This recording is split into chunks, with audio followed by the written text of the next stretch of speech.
உங்க எல்லாருக்கும் அம்புலி படம் ஞாபகம் இருக்கும்னு நினைக்கிறேன். அது ஒரு மாரி வித்தியாசமான படம். ரிலீஸ் ஆயி 10, 15 வருஷம் ஆச்சு. ஆனாலும் இப்போ அந்த அம்புலி படத்துல வர அம்புலிங்கிற கேரக்டர பார்த்தா கொஞ்சம் நம்மளுக்கு பயமா இருக்கும். அர்ஜென்டினால இருக்கிற ஒரு ஃபாரஸ்ட்ல அதே மாரி ஒரு கேரக்டர் உண்மையிலேயே வாழ்ந்தது அப்படின்னு சொல்லிட்டு 30, 40 பேர் ரிப்போர்ட் பண்ணியிருக்காங்க. மே 21, 1974 39 வயசான பிலார் கோமஸ் அர்ஜென்டினால இருக்கிற ஒரு ஃபாரஸ்ட்குள்ள நடந்து போயிட்டு இருக்காரு. ஏன்னா அவரோட வேலை என்னன்னு கேட்டீங்கன்னா மரங்களை வெட்டி அதை வந்துட்டு ஊருக்குள்ள சப்ளை பண்றது. அன்னைக்கு எப்பவும் போல மரம் வெட்டல அப்படின்னு சொல்லிட்டு காட்டுக்குள்ள போயிருக்காரு. ஒரு பெரிய மரம் இருந்திருக்கு.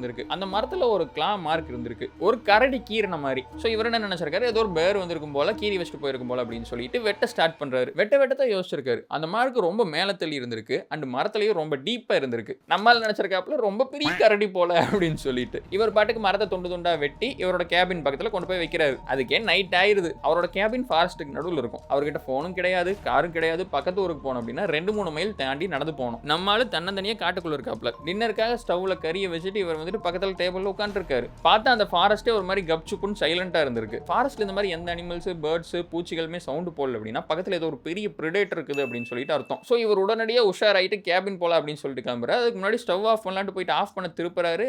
பொட்டனி மேல ஏதோ ஒரு அடி விழுந்திருக்கு. இவர் என்னடா இதுன்னு திரும்பி பார்த்தா ஒரு 6-7 அடிக்கு பயங்கரமான ஒரு உருவம் நின்று இருந்திருக்கு. பாடி ஃபுல்லா முடியோட ஷார்ப்பான நகத்தோட பாக்குறதுக்கு ஒரு ஜெய்ஜாண்டிக்கான பேர் மாதிரி இருந்திருக்கு. ஆனா அதோட மூஞ்சி மட்டும் மனுஷ மூஞ்சியா இருந்திருக்கு. இவர் என்னடா இதுன்னு புரியாம பார்த்துட்டு இருக்கும் போதே அது காது மேல இன்னொரு அடி வச்சிருக்கு. காது கலந்து போய் விழுகுது. இவர் பயத்துல எந்திரிச்சு ஓடி போய் கேபின் மேல ஏறி உட்காந்துக்கிட்டாப்ல. அண்ட் நம்ம அம்புலியும் காணாம போயிருச்சு. இவர் பயத்துல உடம்பு ஃபுல்லா வலியோட நைட் ஃபுல்லா அந்த கேபின் மேலேயே உட்காந்து இருந்திருக்காரு. காலையில வெளிச்சம் வந்தது, ஓடி போய் பக்கத்துல இருந்த ஹாஸ்பிட்டல்ல சேர்ந்திருக்காரு. என்னன்னு விசாரிக்கிறதுக்கு போலீஸும் வந்திருக்காங்க. இவர் இந்த மாதிரி ஒரு உருவம் வந்துச்சு என்னை அட்டாக் பண்ணுச்சு அப்படிங்கிற மாதிரி சொல்லியிருக்காரு. அவங்க வந்துட்டு இது ஒரு பேரோட கேஸ், ஒரு கரடியோட அட்டாக் அப்படின்னு சொல்லிட்டு கேஸை க்ளோஸ் பண்ணிட்டாங்க.